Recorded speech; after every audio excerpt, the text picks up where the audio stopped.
The old adage suggests that a camel is a horse designed by a committee. If that's true, then the modern British demolition and construction industry is a platypus designed by a subcommittee of bureaucrats, HR consultants, and environmental visionaries who originally wanted to build a chicken. You really have to wonder how we arrived at this particular juncture. We certainly didn't get here by accident. We got here through a series of incremental surrenders and seemingly tiny compromises, slowly trading common sense for compliance and craftsmanship for certification. If the industry had been left to its own devices, would it have chosen this path? Not a chance. We've sleepwalked into a labyrinth not of our own making, pursuing a promise of best practice that serves everyone except the people actually doing the work. Let's start with the paperwork. We've allowed ourselves to be buried under layer upon layer of bureaucracy to satisfy the ever-evolving and constantly shifting whims of regulators. It's no longer enough to be safe.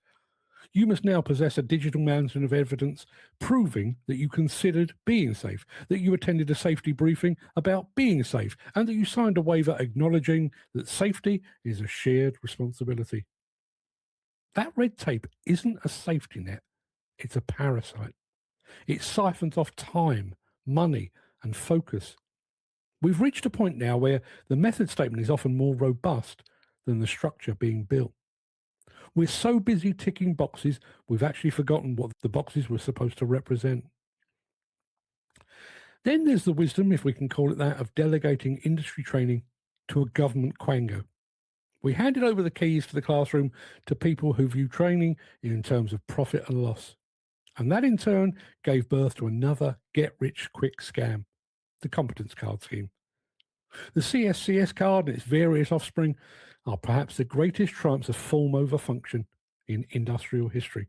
We've created a system where a plastic card is equated with competence. Does the card mean the operator can operate a high-ridge excavator on a tight urban site with the delicacy and finesse of a surgeon? No. It means they sat in a room, stayed awake through a PowerPoint presentation, and passed a multiple-choice test that a reasonably intelligent golden retriever could navigate. We've confused attendance with ability, yet we treat those cards like sacred relics. In our pursuit of the holy grail of flexibility, we systematically dismantled the notion of the directly employed workforce. We were told that pushing workers into self-employment was a win-win. The firm sheds the burden of national insurance and holiday pay, and the worker gets to be their own boss. In reality, we created a precarious underclass. We traded loyalty and long-term skill investment for a transient gig economy model that serves no one but the accountants. Into this void stepped the employment agencies, the latter-day leeches of the industrial world. These intermediaries add zero value to a project, yet they take a cut from every hour worked, thriving on the very instability the industry spent decades cultivating. And that brings us to what I can only describe as the industry apartheid. We live in a world where the top 5%, the tier 1 contractors, dictate the playing field for the other 95%. Those giants sit in their ivory towers drafting sustainability charters and ethical procurement policies that the subcontractors actually have to pay to implement. The tier 1 set the rules, move the goalposts, and then wonder why the supply chain is struggling. They demand innovation while squeezing margins to the point of bankruptcy.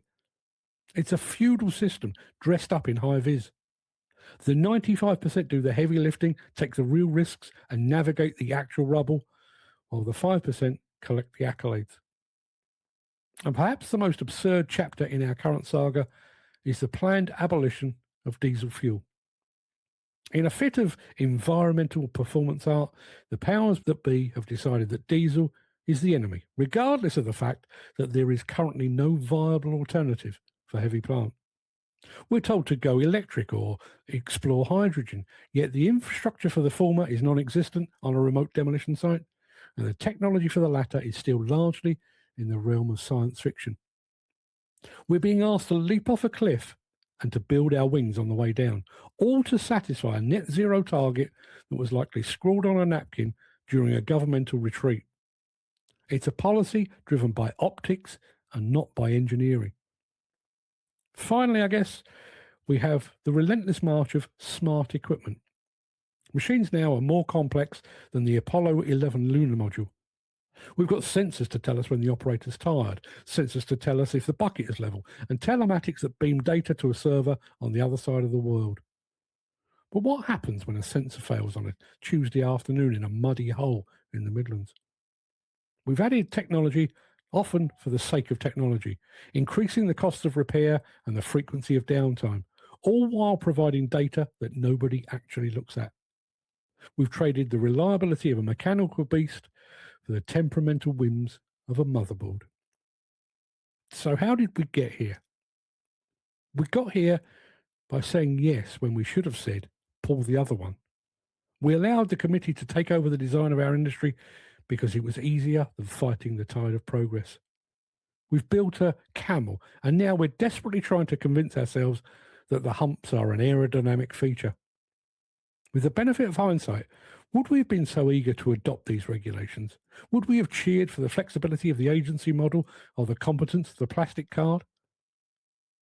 The construction and demolition industry used to be about grit and experience and the tangible satisfaction of building or unbuilding the world.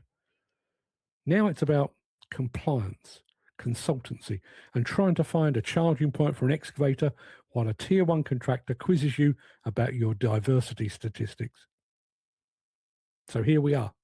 The race is about to start. The jockeys are in the saddle and the horses are in the stalls. And we, here in the demolition construction industry, are sat astride a camel that we never asked for.